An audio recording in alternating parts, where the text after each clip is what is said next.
News 18 Patna. आगे बढ़ते हैं। लगातार हो रही बारिश से मुजफ्फरपुर में नदियों का जलस्तर बढ़ने लगा है। बागमती नदी कटौंझा में खतरे के निशान से ऊपर बह रही है, जबकि गंडक और बूढ़ी गंडक नदी का जलस्तर भी बढ़ रहा है। संभावित बाढ़ के खतरे को देखते हुए बांधों की सुरक्षा के लिए रेत और मिट्टी भरे बोरे को तैयार किया जा रहा है। हमारे संवाददाता प्रवीण ठाकुर ने मौके का जायजा लिया।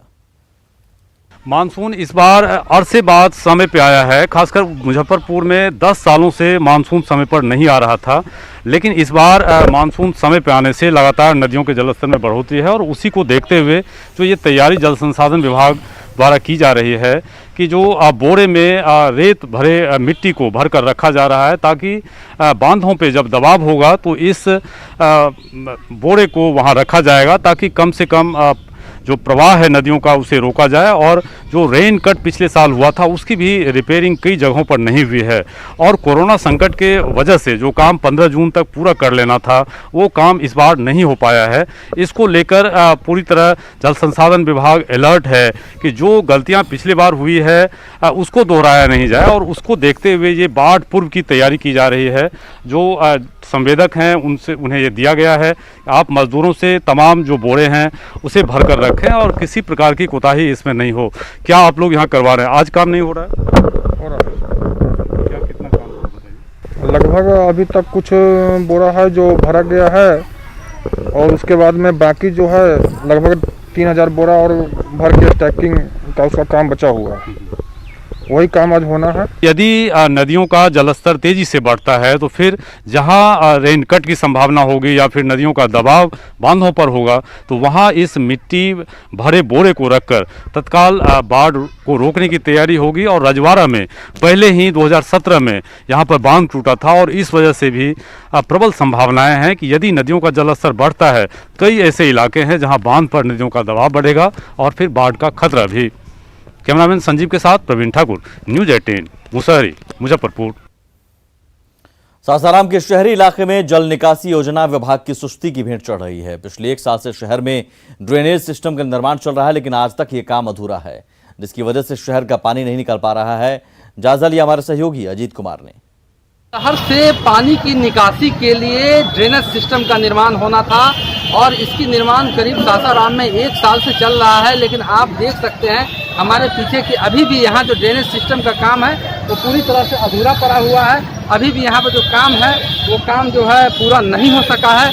अगर समय रहते यह काम नहीं पूरा होगा तो काफ़ी परेशानी बढ़ जाएगी। आप देख सकते हैं किस प्रकार ड्रेनेज सिस्टम जो है वो अधूरा पड़ा हुआ है और अभी तक इसमें जितना काम लगना चाहिए था उतना काम नहीं लगा है, जिस कारण जो पानी का निकासी है शहर से वो नहीं हो पा रहा है।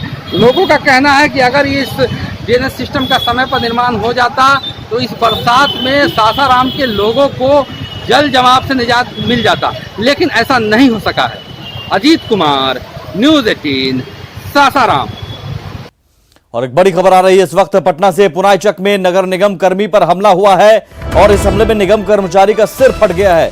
सड़क किनारे अवैध अतिक्रमण हटाने पहुंचे थे निगम की गाड़ी का शीशा भी तोड़ा गया। शास्त्री नगर थाना क्षेत्र का यह मामला है। फिलहाल पुलिस वहां पर पहुंच गई है और जांच कर रही है।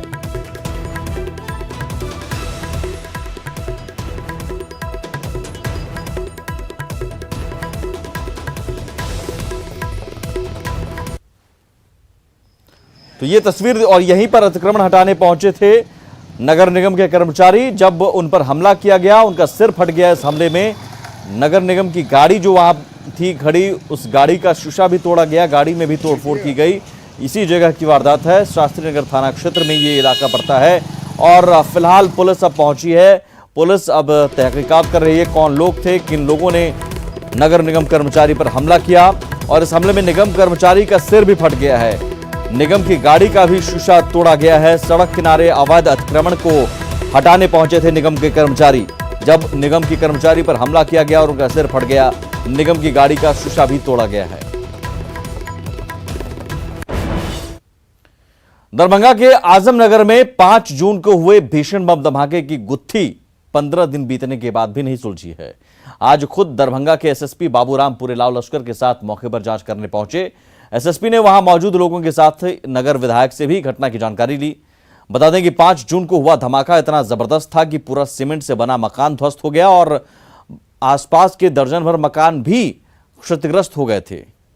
एसएसपी ने भी माना कि यह सामान्य बम का धमाका नहीं है, साथ ही धमाके की वजह कंटेनर या कुकर बम के इस्तेमाल की आशंका जता रहे हैं।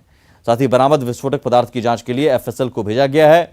वहीं विस्फोट से आतंकी तार जुड़े होने के सवाल पर भी एसएसपी ने इनकार नहीं करते हुए जांच की बात कही है। जबकि दरभंगा नगर से बीजेपी विधायक संजय सरावगी ने बम धमाके की तार आतंकियों से जोड़ते हुए मामले की जांच एनआईए से कराने की मांग की है।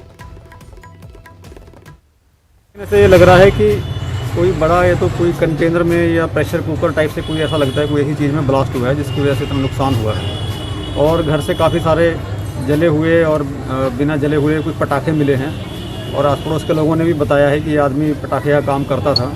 घर से कुछ बारूद जैसा पदार्थ भी बरामद हुआ था। क्या दर्शा रहा है कहीं टेररिस्ट वगैरह गाड़ियों के लिए तो इसका उपयोग तो सभी नहीं? बिंदुओं पर जाँच की जाएगी, हालांकि अभी कोई निष्कर्ष निकालना जल्दबाजी होगी।